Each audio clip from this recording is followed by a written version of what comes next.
بسم اللہ الرحمن الرحیم اللہم صلی علی سیدنا مولانا محمد وعلی آلہ وصحبہ اجمعین۔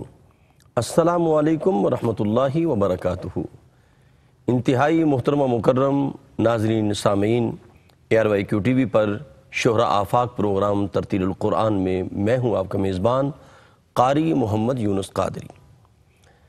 ارشاد ربانی ہے وَإِذَا تُلِيَتْ عَلَيْهِمْ آيَاتُهُ زَادَتْهُمْ ایمانا۔ خالق کائنات نے فرمایا کہ اس قرآن کا اعجاز یہ ہے کہ جب ایمان والے اس کو سنتے ہیں تو ان کے ایمان میں اضافہ ہوتا چلا جاتا ہے۔ سلیم الفطرت، سلیم الطبع شخص جب اس کو سماعت کرتا ہے، جس کو اللہ پاک نے حق قبول کرنے کی صلاحیت عطا فرمائی ہے، تو قرآن پاک میں رب کائنات نے ان کا ذکر بھی فرمایا۔ وَإِذَا سَمِعُوا مَا أُنزِلَ إِلَى الرَّسُولِ تَرَىٰ أَعْيُنَهُمْ تَفِيضُ مِنَ الدَّمْعِ مِمَّا عَرَفُوا مِنَ الْحَقِّ يَقُولُونَ رَبَّنَا آمَنَّا فَاكْتُبْنَا مَعَ الشَّاهِدِينَ۔ فرمایا جو ہم نے قرآن اپنے رسول پہ نازل کیا ہے، جب اس کو سنتے ہیں تَرَىٰ أَعْيُنُهُمْ تَفِيضُ مِنَ الدَّمْعِ مِمَّا عَرَفُوا مِنَ الْحَقِّ، تو حق کے پہچاننے کی وجہ سے آپ دیکھیں گے کہ ان کی آنکھوں سے اشک جاری ہو جاتے ہیں۔ اللہ اکبر۔ اور جب حق کی معرفت ہوتی ہے یقولون ربنا آمنا، تو پکار اٹھتے ہیں اے رب ہم اس نازل کیے ہوئے پر ایمان لاتے ہیں۔ فَاكْتُبْنَا مَعَ الشَّاهِدِينَ، تو بھی ہمیں حق کی گواہی دینے والوں کے ساتھ لکھ لے۔ یہ قرآن کا اعجاز ہے کہ جب قرآن پڑھا جاتا ہے تو وہ قلب و روح میں داخل ہوتا ہے۔ دیکھیں نا، حضرت فضیل بن عیاض رحمۃ اللہ تعالی علیہ وقت کے بہت بڑے ڈاکو تھے، جب کرم ہوا قرآن کی یہ آیت سنی کہ وہ وقت کب آئے گا کہ تمہارے حالات بدل جائیں، تمہارے دل اللہ کے خوف سے دہل جائیں۔ جب یہ قرآن کی آیت سنی، بس قرآن سننا تھا، بہت بڑے ولی کامل بن گئے۔ تو قرآن جو ہے بندہ اگر توجہ سے سنتا ہے، سماعت کرتا ہے، تو وہ روحوں میں داخل ہوتا ہے، دلوں میں داخل ہوتا ہے اور ہدایت کے چشمے پھوٹ اٹھتے ہیں۔ الحمدللہ، ہمیشہ کی طرح جن سے ہم بہت کچھ رہنمائی حاصل کرتے ہیں، قرآن و حدیث کا نور حاصل کرتے ہیں، علم و حکمت کے موتی تلاش کرتے ہیں، جن کی بارگاہ سے ہم حاصل کرتے ہیں، جناب حضرت علامہ مولانا محمد شہزاد مجددی دامت برکاتہ القدسیہ جلوہ فرما ہے۔ السلام علیکم ورحمۃ اللہ۔ السلام ورحمۃ اللہ۔ اور آج ہمارے مہمان کرہ میں جو مہمان کاری قرآن ہیں وہ جلوہ فرما ہے، پنجاب اسمبلی کے بھی قاری قرآن ہیں۔ اللہ پاک نے قرات کے حوالے سے پوری دنیا کے اندر شہرت عطا فرمائی ہے، قاری محمد علی قادری صاحب۔ السلام علیکم ورحمۃ اللہ۔ وعلیکم السلام ورحمۃ اللہ۔ بہت شکریہ قاری صاحب، قبلہ آغاز فرمائیں جی، بسم اللہ۔ اعوذ باللہ من الشیطان الرجیم، بسم اللہ الرحمن الرحیم۔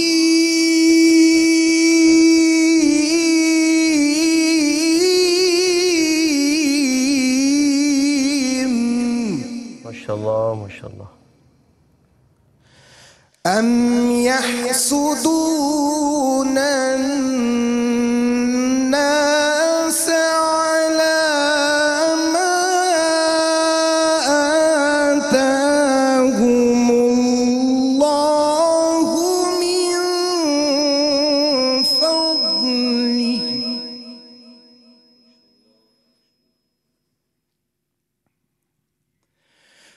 ام يحسدون الناس على ما آتاهم الله من فضله ماشاءاللہ۔ فقد آتينا آل إبراهيم الكتاب والحكمة وآتيناهم ملكا عظيما۔ سبحان اللہ سبحان اللہ سبحان اللہ، اللہ اکبر۔ فمنهم من آمن به ومنهم من صد عنه وكفى بجهنم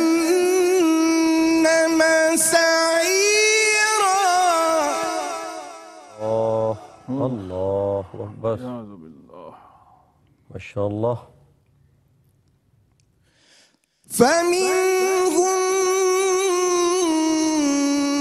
من آمن به ومنهم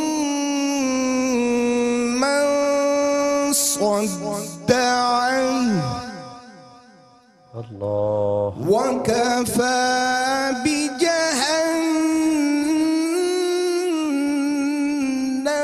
سعيرا.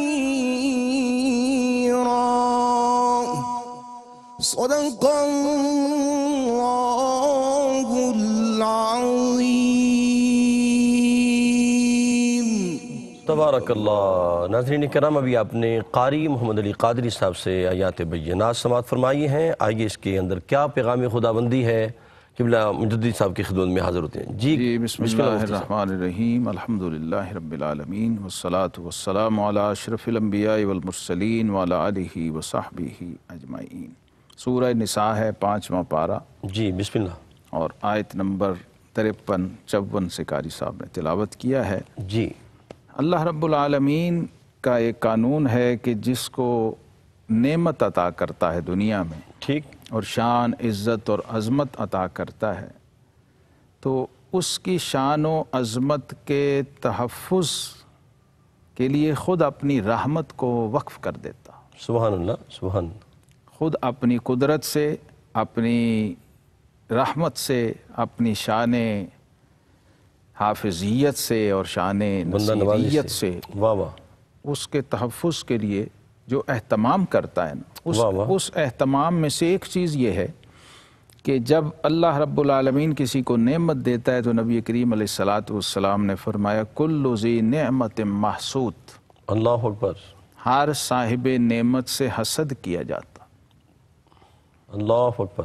اور جتنی بڑی نعمت ہوگی اتنا بڑا حسد ہوگا. اللہ اکبر. اللہ اکبر. جس درجے کا وہ شخص نوازا گیا ہوگا جی اسی درجے کے اس کے حاسدین ہوں گے. ٹھیک، بالکل ٹھیک. تو چیزیں اپنی ضدوں سے پہچانی جاتی ہیں. واہ واہ واہ. ہمارا اصول فقہ میں ایک قاعدہ ہے الاشیاء تعرف بازدادها. ٹھیک. چیزیں اپنی ضدوں سے پہچانی جاتی. ٹھیک. تو جب کبھی آپ نے کسی خیر کی عظمت کا اندازہ لگانا ہو تو اس کے مقابلے کا جو شر ہے اس کو بھی دیکھا کریں. ٹھیک ہے. مثلا توحید کو سمجھنا ہو تو پھر شرک کی معرفت ضروری ہے. توحید کے تقاضے اس وقت تک پورے نہیں ہو سکتے جب تک آپ شرک کو نہیں جانتے. ٹھیک ہے. کیونکہ توحید کی ضد شرک ہے. ٹھیک ہے. تو یہ پوری ایک کائناتی اصول ہے. ٹھیک. رب کریم نے چیزوں کو اگر پھول کو پیدا کیا ہے تو اس کے ساتھ کانٹا پیدا کیا.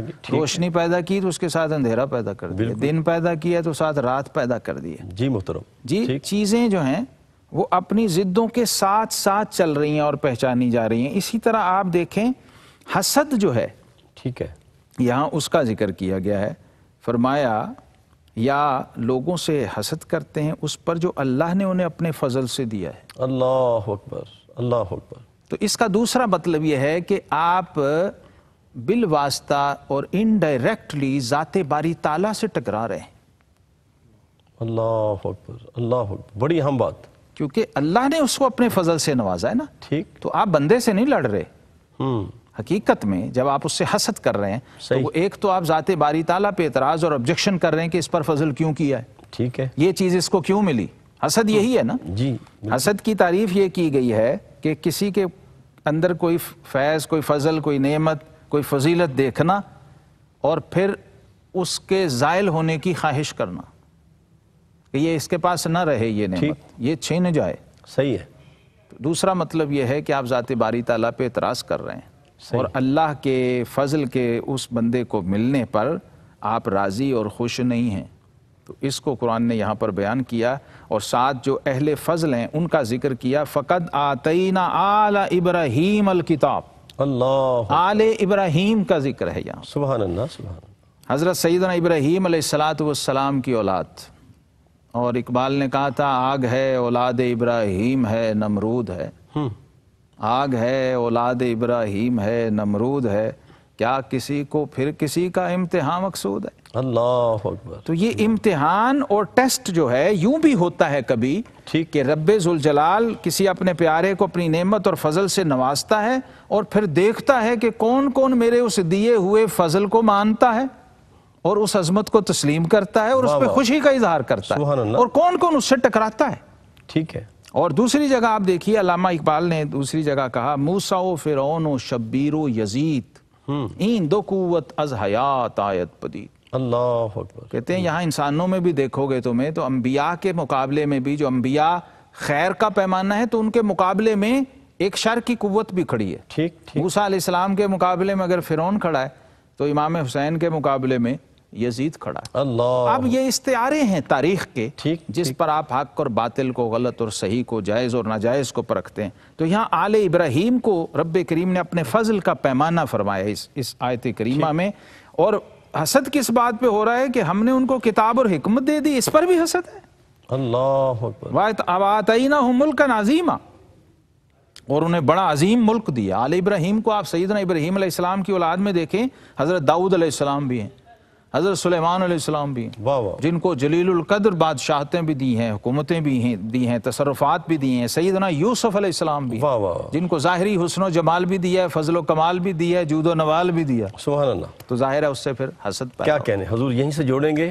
ناظرین محترم مفتی صاحب قبلہ کا یہی بیان کرنا تھا کہ استیزا کر رہا ہے ازل سے تا امروز، چراغ مصطفی سے شرار بولہبی، ہر چیز اپنے ضد سے پہچانی جاتی ہے۔ ہمارے ساتھ رہیے، ملاقات کرتے ہیں ایک وقفے کے بعد۔ جی ناظرین اکرام، آپ کا خیر مقدم ہے، اور ہم بات کر رہے تھے چیزیں اپنے ضد سے پہچانی جاتی ہیں، اور پھر جس پر رب فضل کر دے تو بندہ کسی کو نعمت دیکھے تو یہ نہ کہے کہ سے چھن جائے، بندہ اللہ کی بارگاہ میں عرض کرے مالک تو نے اسے بھی عطا فرمائی ہے، اپنی بارگاہ سے مجھے بھی عطا فرما۔ جی مجدد صاحب قبلہ آپ فرما رہے تھے۔ جی تو یہ چیز حسد یہود کے اندر بہت زیادہ تھا۔ ٹھیک ہے۔ جب انہوں نے حضرت ابراہیم علیہ السلام کی اولاد اور آل ابراہیم، خاص طور پہ عرب میں جب نبی کریم علیہ السلام بھی آل ابراہیم ہیں، ٹھیک ہے، تو انہوں نے حسد کا اظہار کیا کہ ان کو کیوں کتاب اور حکمت سے نواز دیا گیا ہے۔ ٹھیک۔ آل ابراہیم ہونے کے باوجود وہ حسد جو تھا کہ یہ آل اسحاق میں کیوں نہیں آئے، آل اسماعیل میں کیوں آئے، نبوت ادھر کیوں چلے گی، نبوت ادھر، اللہ یہ وجہ نزاع بنی، وجہ حسد بنی۔ ٹھیک۔ اور انہوں نے پھر اسی بغض میں ذات باری تعالیٰ سے بھی ٹکرانے سے گریز نہیں کیا، اللہ اس کو یہاں پر فرمایا۔ رب کریم نے مثالیں دی ہیں کہ آل ابراہیم میں ہم نے ہمیشہ ان کو نوازا ہے، ٹھیک ہے، نبوت سے بھی نوازا ہے، نصرت سے بھی نوازا ہے، حکمت سے نوازا ہے، کتاب سے نوازا ہے، اور بعض کو تخت اور ملک اور سلطنت سے بھی، بادشاہت سے بھی نوازا ہے، ہر طرح کی شان و عظمت انہیں دی ہے۔ تو فرمایا تو ان میں کوئی اس پر ایمان لایا اور کسی نے اس سے منہ پھیرا۔ تو یہ دو گروہ ہمیشہ دنیا میں رہے ہیں۔ ٹھیک ہے۔ بعض لوگ ہوتے ہیں کہ وہ اللہ کے دیے ہوئے اس فضل کو مان لیتے ہیں، تسلیم کر لیتے ہیں، اور بعض ایسے ہوتے ہیں جو اس کا انکار کر دیتے ہیں، اس سے ٹکرا جاتے ہیں۔ تو فرمایا وَكَفَى بِجَهَنَّمَ سَعِيرًا، اور دوزخ کافی ہے بھڑکتی آگ ایسے لوگوں کے لیے۔ اس میں سیاق و سباق میں بھی ایسے لوگوں کا ذکر ہے۔ پچھلی آیت میں فرمایا تھا اولئک الذین لعنہم اللہ ومن یلعن اللہ فلن تجد لہ نصیرا، آیت نمبر 52 سورہ نساء۔ ٹھیک۔ فرمایا یہ وہ طبقہ ہے، یہ وہ لوگ ہیں جن پر اللہ نے لعنت کی ہے۔ اللہ، لعنت کا مطلب یہ ہے کہ یہ اللہ کی رحمت سے دور ہے، دور ہے۔ ٹھیک ہے۔ اللہ کی لعنت سے، لعنت اللہ کی رحمت سے محروم ہو گیا ہے، ٹھیک ہے، اور اللہ کے فضل اور رحمت کا مستحق نہیں رہا۔ حالانکہ جانوروں پہ بھی اللہ کا فضل اور رحمت، ٹھیک ہے، لیکن جس شخص پر اللہ کی لعنت معاذ اللہ ہو گئی ہے وہ اب اللہ کی رحمت سے، اللہ کے فضل سے اس نے اپنے آپ کو اپنے ہی عمل کی وجہ سے دور کر لیا اور کاٹ لیا، اور فرمایا جسے خدا لعنت کرے تو ہرگز اس کا کوئی یار اور مددگار نہیں ہوگا، یعنی اسے پھر کہیں سے کوئی کمک، سپورٹ، کوئی مدد پہنچ نہیں سکتی۔ اس لیے یہ وعید ہے بہت بڑی کہ جو اللہ کے نوازے ہوئے ہوں ان سے ٹکرانا نہیں چاہیے، واہ واہ واہ، ان کی عظمت کو سر تسلیم خم کر کے مان لینا۔ واہ واہ، واللہ یختص برحمتہ من یشاء۔ ناظرین اکرام، آئیے پھر کلام الہی کی جانب بڑھتے ہیں۔ ہمارے ساتھ جلوہ فرما ہیں قاری محمد علی قادری صاحب۔ آئیے نغمہ لاہوتی سے اپنے قلب و روح کو منور کرتے ہیں۔ جی بسم اللہ قاری صاحب۔ أعوذ بالله من الشيطان الرجيم.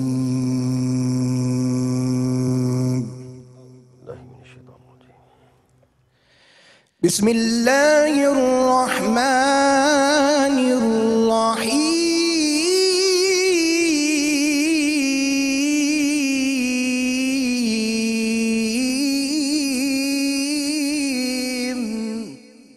یا رحمان یا رحیم. إن الذين يؤذون الله ورسوله لعنهم الله في الدنيا والآخرة. اللہ اکبر. ماشاء اللہ ماشاء اللہ. ورسوله لعنهم الله في الدنيا والآخرة وأعد لهم عذابا مهينا. اللہ اکبر. استغفر اللہ. اللہ. والذين يؤذون المؤمنين والمؤمنات بغير ما اكتسبوا فقد احتملوا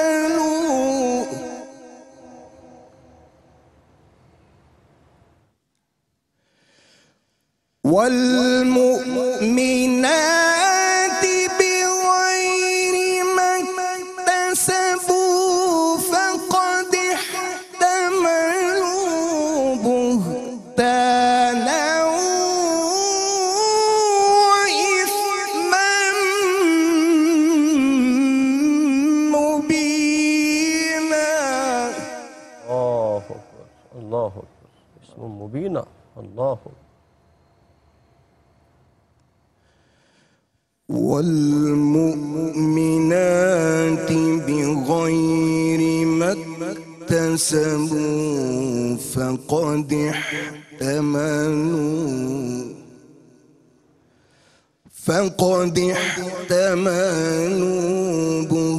بهتانا وإثما مبينا. صدق الله العظيم. ماشاء اللہ ماشاء اللہ. ناظرین کرام، قاری صاحب سے آپ نے قرآن پاک کی آیات بینات سماعت فرمائی ہیں. ان کا ترجمہ خلاصہ تشریح و تفسیر کے لیے بڑھتے ہیں علامہ محمد شہزاد مجدی صاحب کی خدمت میں. بسم اللہ جی. جی بسم اللہ الرحمن الرحیم. سورہ احزاب 22واں پارہ ہے. معروف آیتیں ہیں جو قاری صاحب نے پڑھی، آیت نمبر 57 اور 58. ٹھیک. بے شک جو ایذا دیتے ہیں اللہ اور اس کے رسول صلی اللہ علیہ وسلم، ان پر اللہ کی لعنت ہے، اللہ اکبر. دنیا اور آخرت میں، دنیا میں بھی اور آخرت میں بھی. ٹھیک. یہ دو درجے ہیں لعنت کے. صحیح. ایسا بھی ہو سکتا ہے کہ کسی پر دنیا میں لعنت ہو، آخرت میں نہ ہو. اچھا. دنیا میں محروم رہا لیکن آخرت میں کہیں رحمت کا کوئی چھینٹا پڑ جائے. واہ واہ سبحان اللہ. تو یہ جو شدت ہے لعنہم اللہ فی الدنیا والآخرہ، اس کا مطلب یہ ہے کہ they have no choice. اللہ اکبر. اللہ اکبر. نہ ادھر نہ ادھر. ہاں اللہ اس کا مطلب طے ہے نا، یہ اللہ کا علم ہے. قرآن کیا ہے؟ علم الہی ہے اللہ اکبر. کہ یہ طے ہے یہ چیز کہ جو شخص اس جرم کا مرتکب ہو گیا کہ اس نے اللہ اور اس کے رسول صلی اللہ علیہ وسلم کو ایذا دی، اور رسول اللہ صلی اللہ علیہ وسلم کو ایذا دینا ہی اصل میں اللہ کو ایذا دینا ہے. ٹھیک. یہ بھی طے ہے. اللہ کو کوئی براہ راست ایذا نہیں دے سکتا. صحیح. اور اللہ کی ذات اس سے ماورا ہے کہ کوئی اس کو ایذا دے سکے.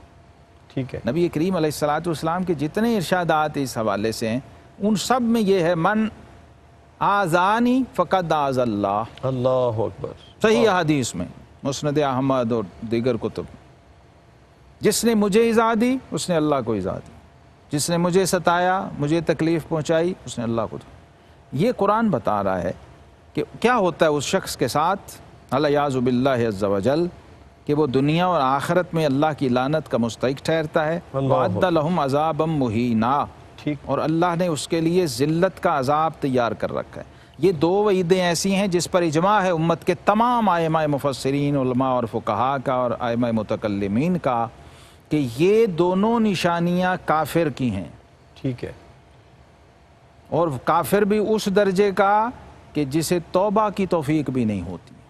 اللہ اکبر، ہو سکتا ہے کوئی کافر و مشرک ہو اور بعد میں توبہ کر کے مسلمان ہو جائے، ہو سکتا ہے، اور ہمیشہ ہوتا ہے اور ہوتا رہا ہے، لیکن ایسی وعیدیں جب قرآن میں کسی کے بارے میں آتی ہیں تو اس کا مطلب یہ ہوتا ہے کہ اب اس شخص سے توبہ کی امید نہیں ہے۔ اللہ اکبر، ٹھیک، یہ اس درجے کی وعید ہے جن لوگوں نے رسول اللہ صلی اللہ علیہ وسلم کو تکلیف پہنچائی ہے، ایذا پہنچائی ہے، حضور علیہ الصلوۃ والسلام کی ازواج مطہرات کے حوالے سے، حضور علیہ الصلوۃ والسلام کے اہل بیت اطہار کے حوالے سے، حضور علیہ الصلوۃ والسلام کے صحابہ کرام علیہم رضوان کے حوالے سے، یا آپ کی اپنی ذات و صفات اور کمالات کے حوالے سے، آپ کی نبوت کے حوالے، کسی طرح آپ کا دل دکھا دیا، ستا دیا، تو اس میں قاری صاحب اس درجے کی شدت ہے کہ رب کریم نے ان منافقین کے بارے میں اور ان گستاخوں کے بارے میں قرآن پاک میں فرمایا کہ حبیب آپ بھی ان کے لیے اگر استغفار کریں اللہ اکبر، اور اگر 70 بار بھی کریں، استغفر اللہ لا تستغفر اللہ، اللہ اکبر،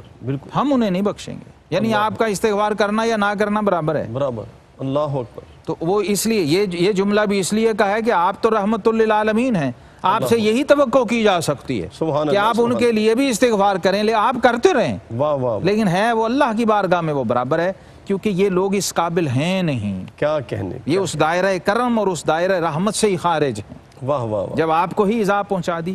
اور اس کے متصل ساتھ جو اگلی آیت آ رہی ہے، اور جو ایمان والے مردوں اور عورتوں کو بے کیے ستاتے ہیں، جی، یہ طبقہ بھی اسی طرح سے گناہگار ہے، اور انہوں نے بہتان اور کھلا گناہ اپنے سر لیا، مردوں کو اور عورتوں کو الزام تراشی کی، بہتان تراشی کی، اور ان کو ایذا پہنچائی، تو فرمایا اسم مبینہ، انہوں نے بہت کھلا گناہ اپنے سر لیا ہے، اللہ اکبر، ایسا گناہ کہ جس کے بارے میں قرآن نے ایذا اور اذیت کی بات کی ہے، کہ جب آپ اہل ایمان حضور علیہ الصلوۃ والسلام کے امتیوں کو ستا رہے ہیں، ان پر بہتان باندھ رہے ہیں، ان کی غیبت کر رہے ہیں، تو انڈائریکٹلی آپ رسول اللہ صلی اللہ علیہ وسلم کو ایذا پہنچا رہے ہیں۔ ٹھیک، اس لیے کہ نبی کریم علیہ الصلوۃ والسلام کا جو اپنی امت سے تعلق ہے، ہاں، اس کو بھی قرآن نے بڑی خصوصیت سے بیان کیا ہے، جی، اس درجے میں کہ عزیز علیہ ما عنتم واہ واہ واہ، حریص علیکم بالمؤمنین سبحان اللہ، رؤوف الرحیم۔ سبحان اللہ، سبحان اللہ،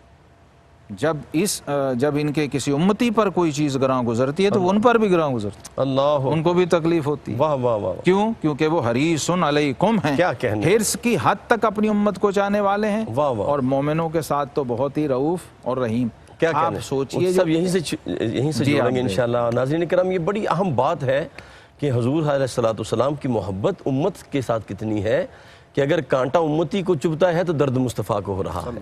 یہ سرکار دو عالم کا امت پہ کرم ہے۔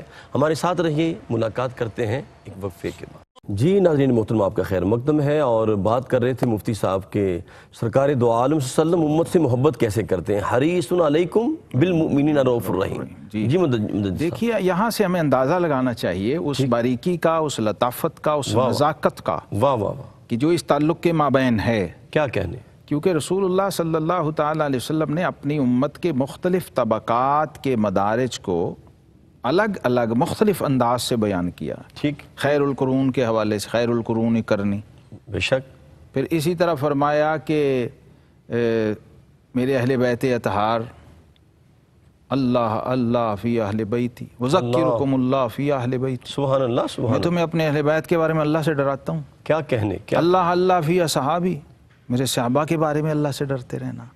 من احبہم فبحبی احبہم، واہ واہ، جس نے ان سے محبت کی میری محبت کی وجہ سے سبحان اللہ، محبت کی، من ابغضہم فببغضی ابغضہم، اللہ جس نے اکبر، ان سے بغض رکھا میرے بغض کی وجہ سے بغض رکھا. ٹھیک ہے. من آذاہم فقد آذانی، آسانی، اللہ جس نے انہیں ایذا دی اس نے مجھے ایذا دی.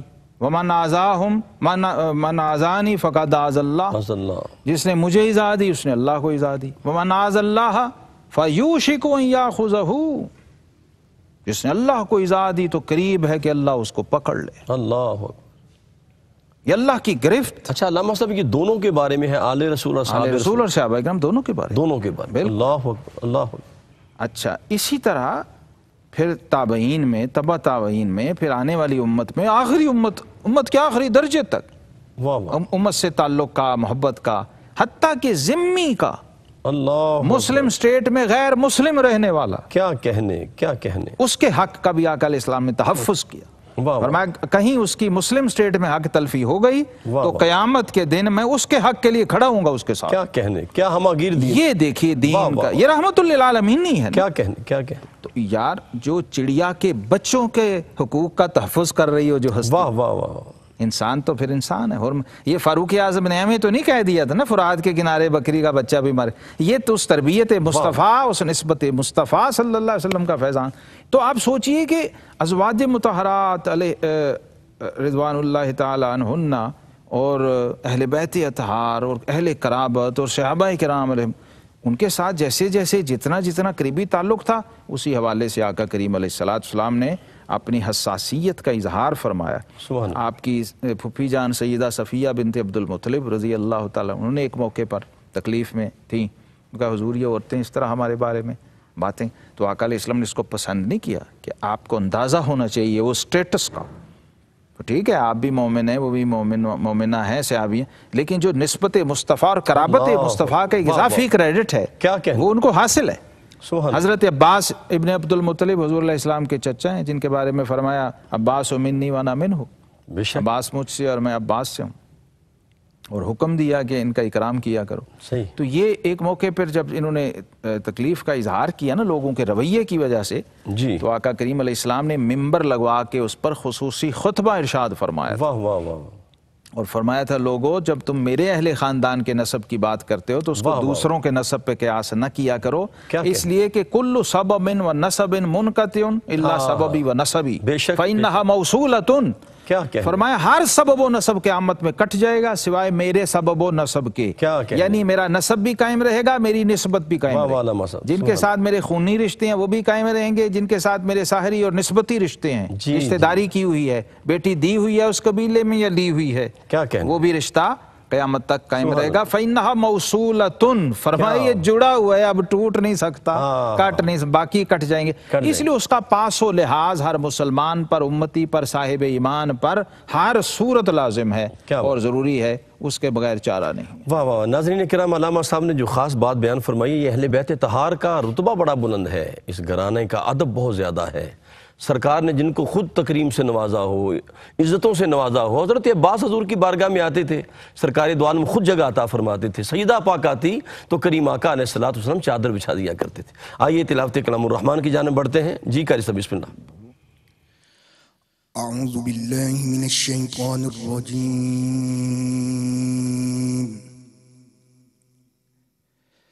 بسم الله الرحمن الرحيم.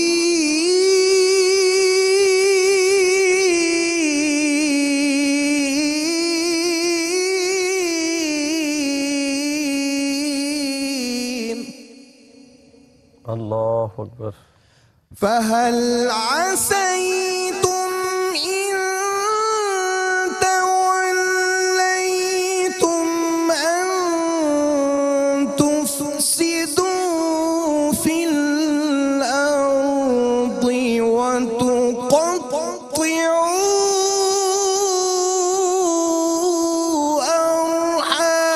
أرحامكم. ماشاء اللہ ماشاء اللہ. أولئك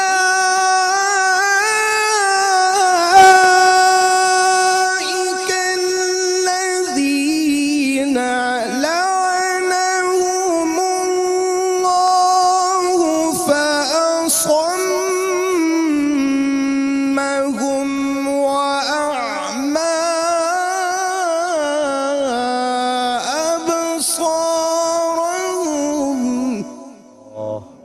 اللہ اکبر اللہ اکبر. اللہ یا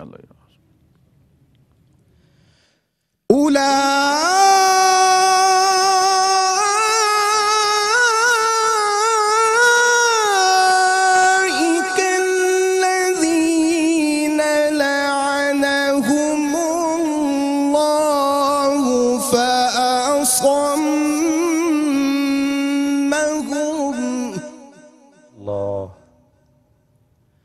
فأصمهم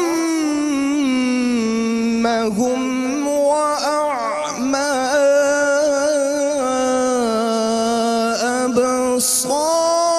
أبصارهم. ماشاء اللہ ماشاء اللہ ماشاء اللہ. أفلا يتدبرون القرآن أم على قلوب أقفالها. صدق الله العظيم. کیا کہنے، سبحان اللہ سبحان اللہ. ناظرین کرام، قاری صاحب سے آپ نے نغمہ لاہوتی سماعت کیا ہے. اس کے اندر کیا پیغام حق ہے، کیا پیغام خداوندی ہے، ترجمہ تفسیر کے لیے مجدد صاحب کی خدمت میں حاضر ہوتی ہے. جی بسم اللہ الرحمن الرحیم. سورہ محمد ہے 26واں پارہ. صلی اللہ علیہ وسلم. ٹھیک. سورہ محمد، صلی اللہ سورت کا نام ہی واہ واہ. محمد. انبیاء کرام کے ناموں پہ صورتیں ہیں قرآن پاک میں ٹھیک. بے شمار. اس آیت کریمہ کے تحت بہت ضروری ایک چیز جو سمجھنے والی ہے، جس کی وجہ سے آج انتخاب کیا اس آیت کا، جی وہ یہ ہے کہ وہ لوگ جو دنیا میں اقتدار سے نوازے جاتے ہیں ٹھیک ہے. اور پھر وہ اپنے رشتوں کو بھول جاتے ہیں، پھر نسبتوں کو بھول جاتے ہیں، اور امن کی بجائے فساد کے درپے ہو جاتے ہیں، ٹھیک. وہ بھی اللہ کی لعنت کے مستحق ٹھہرائے گئے ہیں. اللہ اکبر. واضح طور پر آج میرا خیال ہے تینوں مقامات جو ہم نے پڑھے ہیں جی بالکل. اس سب میں یہ آیا ہے کون لوگ ہیں جو اللہ کے نزدیک لعنت کے مستحق ہیں. تو آپ دیکھیں گے ان تینوں اور دیگر مقامات پہ بھی کہ وہ لوگ جنہوں نے براہ راست اللہ اور اس کے رسول صلی اللہ علیہ وسلم سے بغاوت کی ہے دنیا میں اقتدار ملنے کے بعد، ٹھیک ہے. وہ کہیں نہ کہیں اس زمرے میں آ رہے ہیں. صحیح. کہیں بالمعنی آ رہے ہیں، کہیں بالصورہ آ رہے ہیں. تو یہاں پر سورہ محمد کی آیت نمبر 22 اور 23 ہے، جس میں فرمایا تو کیا تمہارے، اور ترجمہ ہے کنز الایمان، جی تو بسم کیا اللہ. تمہارے یہ لچھن کرتوت نظر آتے ہیں کہ اگر تمہیں حکومت ملے تو زمین میں فساد پھیلاؤ گے ٹھیک. اور اپنے رشتے کاٹ دو گے؟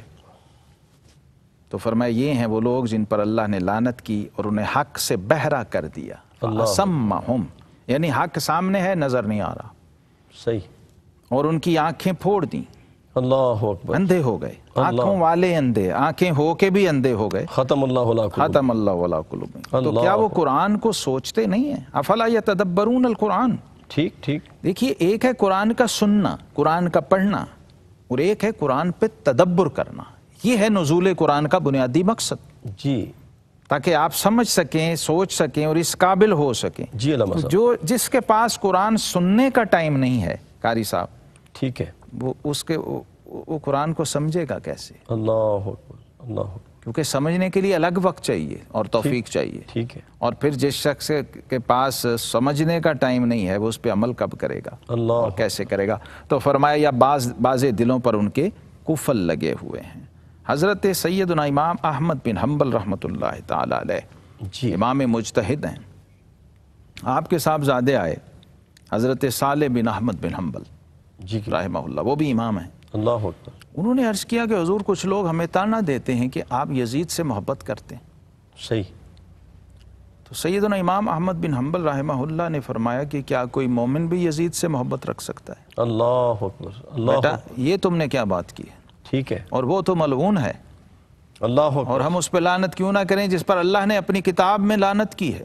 اللہ اکبر. تو بیٹے حیران ہو گئے، کہنے لگے حضور میں تو پورا قرآن پڑھا ہے، مجھے تو ایسی کوئی آیت نہیں ملی جس میں اللہ نے یزید پہ لعنت کی ہو. اللہ اکبر. تو سیدنا امام احمد بن حنبل جیسے امام مجتہد کا اس آیت سے استدلال ہے. واہ واہ واہ واہ. آپ نے فرمایا بیٹا فَهَلْ عَصَيْتُمْ إِن تَوَلَّيْتُمْ أَن تُفْسِدُوا فِي الْأَرْضِ وَتُقَطِّعُوا أَرْحَامَكُمْ، یہ یزید کے بارے میں تو ہے، اللہ اکبر، یعنی اس کا مصداق یزید ہے، ٹھیک ہے، کیونکہ اس نے یہ کیا، جب اسے اقتدار ملا تو اس نے فساد فی الارض کیا، زمین میں فساد پھیلایا، اور تُقَطِّعُوا أَرْحَامَكُمْ، ہائے ہائے ہائے ہائے، رشتہ داریوں کو، نسبتوں کو بھول گیا اور پامال کر ہوئے دیا، ہوئے، اور وہاں پامال کیا جس سے مقدس رشتہ داری کہیں ہے ہی ہے ہی نہیں، نہیں، واہ واہ واہ، جس سے بڑی قرابت داری کہیں عظیم الشان قرابت داری اور کہیں ہے ہی نہیں۔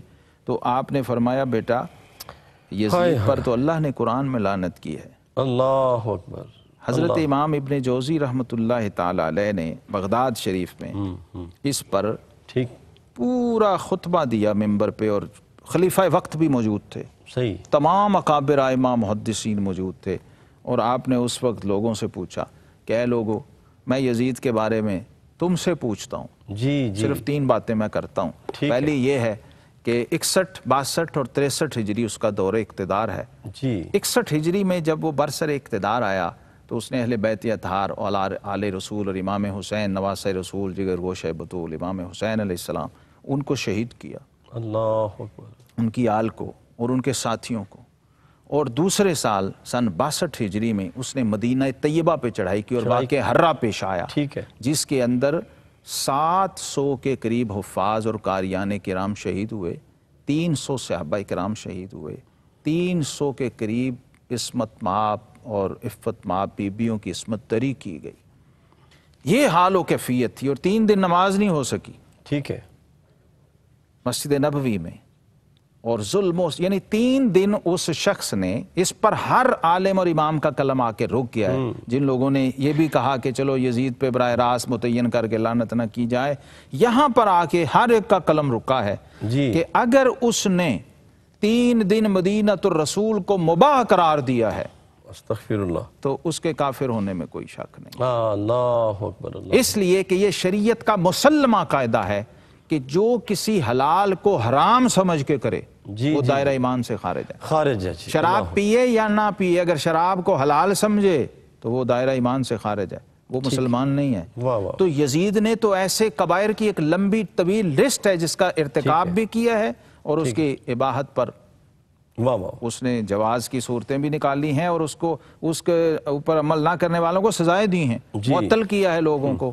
اور تیسرے سال 63 ہجری میں ہائے ہائے، اس ظالم نے بیت اللہ شریف پر سنگ باری کروائی ہے، استغفر اللہ العظیم، اور منجنیقیں لگوائی ہیں، گڑوائی ہیں، اور بیت اللہ شریف کی عظمت و حرمت۔ یہ 3 باتیں کر کے علامہ ابن جوزی نے کہا لوگوں میں نہیں کہتا، اب میں آپ سے پوچھتا ہوں جی کہ آپ یزید کے بارے میں کیا کہتے ہیں۔ ہائے ہائے، تو اللہ تبارک و تعالی ہمیں یہ شعور دے، فہم دے کہ ہم حق اور باطل میں تمیز کر سکیں۔ آخری آدھا جملہ ہے میرا قاری صاحب، بسم اللہ، کہ امام حسین جنت ہیں ہاں، اور یزید جہنم ہے۔ اللہ اکبر، کیا کہنے، فیصلہ کر دیا آپ نے، امام حسین فیصلہ کر جنت دیا، کا استعارہ ہے نا، واہ واہ، فیصلہ کر دیا، حسین واہ واہ، جنت کے جوانوں کا سردار ہونے کا مطلب ہے حسین جنت ہے جنت ہے، اور یزید جہنم ہے، جی جی، جس کا دل چاہے جدھر چلا۔ ہاں، اور امام احمد بن حنبل تو فرماتے ہیں یہ ہے ہی کافر۔ ناظرین کرام، اتنی گفتگو بڑی اہم تھی اور جی چاہتا تھا ہم مزید کچھ موتی آپ سے لیتے، اور میں شکریہ ادا کروں گا حضرت علامہ مولانا محمد شہزاد مجدد صاحب قبلہ کا، اور انتہائی محترم و مکرم زینت القراء قاری محمد علی قادری صاحب کا۔ اللہ پاک آپ کو سلامت رکھے اور یہ آواز گونجتی رہے۔ اپنے میزبان قاری محمد یونس قادری کو اجازت دیجیے۔ السلام علیکم ورحمۃ اللہ وبرکاتہ۔